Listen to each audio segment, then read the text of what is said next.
If Caitlin Clark said, I'm taking my ball and I'm going home and I'm starting my own league, the WNBA would be done in 2 seconds. You don't think Caitlin Clark could line up billionaire investors and start and just get all these players to come with her if they're going to pay a lot more? Of course she would, but for some reason, they want to alienate her. It's like they want her to suffer coming in.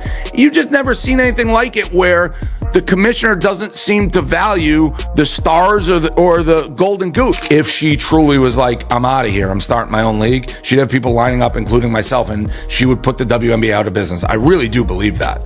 I think she's that powerful for the whole league. I'd give her $100 million and I have as many billionaires as you needed to start a league. Did you catch the absolute bombshell Dave Portnoy just dropped on the WNBA? Oh yeah, he's back. And this time, he didn't just throw shade or rant from the sidelines. He came in swinging with something far bigger. Portnoy just made an offer so jaw-dropping, so record-shattering, it could single-handedly blow the WNBA's fragile foundation to pieces. We're talking about a full-scale business move, one that could rewrite basketball history forever, and the league knows it. Money talks. Like if you get the money lined up and you get the superstars like, oh, you can only make $1 million here, you can make $5 million with our league, I think it would work. I mean, when she was golfing, originally when she did that little celebrity golf thing, it wasn't going to be televised. And there were so many people emailing them saying like, can we see this? Like, how can we see this? And then all of a sudden it was on television. And so even that in itself, it's like Caitlin, she hit somebody with the golf ball. Yeah, That's like, she's not, yeah. It's not like she's this phenomenal golfer. That, no offense, Caitlin, but like. she would be top 3. Like if I could just be like, hey, I want Barstool to rep you and have the rights to like use your marketing, and she would top the line, male, female, I believe that's how powerful she really is For them. I sat across from Kathy and asked how she planned to address the officiating issues in our league. Her response was, well, only the losers complain about the refs.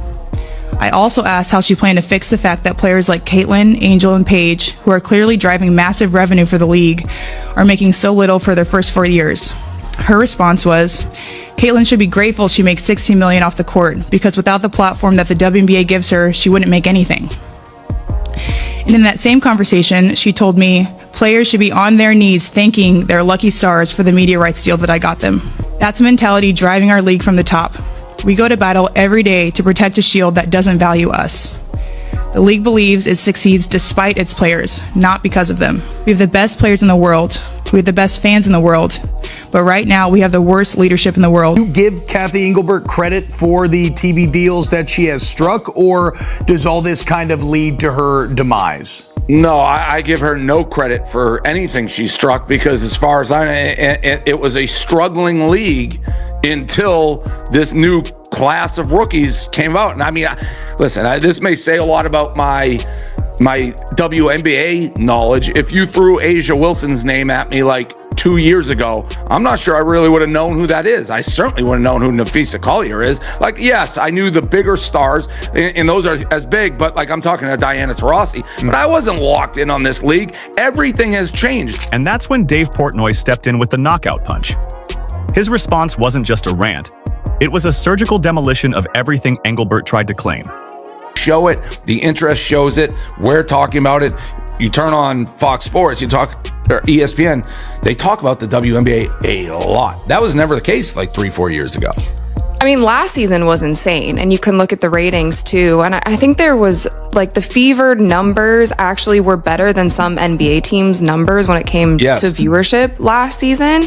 And so like the numbers are there. Same players who have essentially tried to run Caitlin and her fans out of this league, including me. I don't make it about me, but if you recall, and I will make it about me, when I went to the Fever Chicago game, they launched an investigation saying I was doing monkey calls, which is the most outrageous thing in the history of the world, because of the Jumbotron, and a league that'll say Indiana Fever fans are bad, and we're doing investigations with no proof, no nothing, and have never stuck up for Caitlin. And you've had players be like, it's not about her, why she get all the attention? But then they don't complain when they get private planes from Caitlin. The old guard have consistently, we want the credit, we don't want to share in the pot. So Nafisa is correct, and she's been saying those things from the jump.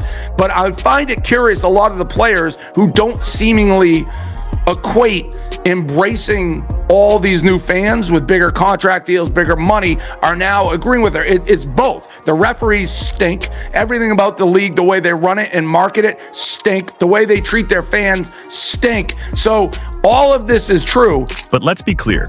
Dave Portnoy didn't jump into this because he's just a fanboy of Caitlin Clark. The guy's a shark.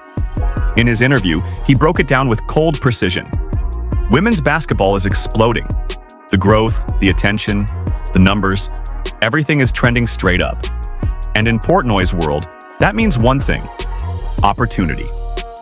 He compared it to getting in early on a tech boom or a crypto wave. In other words, Caitlin Clark isn't just a sports icon, she's a business revolution waiting to happen.